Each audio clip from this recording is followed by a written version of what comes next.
उत्तर भारत के एक छोटे से गांव भानगढ़ की यह कहानी है। यह गांव अपने शांत वातावरण, हरियाली और सरल लोगों के लिए जाना जाता था। लेकिन इस गांव का एक हिस्सा हमेशा से वीरान था। गांव के किनारे पुराने पीपल के पेड़ के पास एक जर्जर हवेली थी।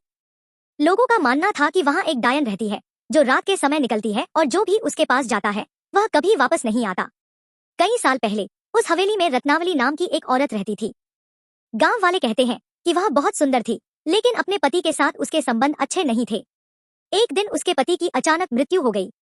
गांव वालों को शक हुआ कि उसने ही कुछ किया है, लेकिन कोई सबूत नहीं मिला। धीरे धीरे लोग उससे डरने लगे और उसे डायन कहने लगे। रत्नावली अपने दुख और अपमान से टूट गई। कहते हैं कि उसने पीपल के पेड़ के नीचे आत्मदाह कर लिया।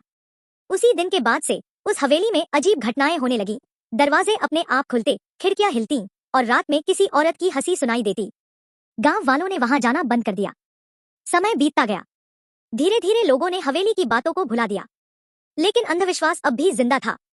बच्चों को समझाया जाता, पीपल के पेड़ के पास मत जाना, वहां रत्नावली की आत्मा रहती है।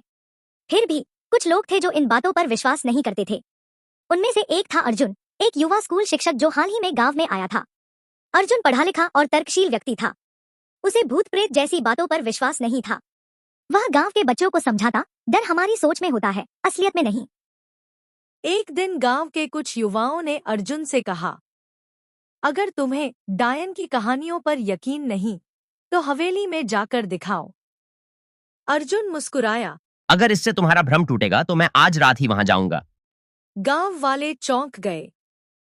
किसी ने भी अब तक रात में उस हवेली के पास जाने की हिम्मत नहीं की थी। लेकिन अर्जुन का मन स्थिर था। उसने लालटेन उठाई और रात को हवेली की ओर चल पड़ा।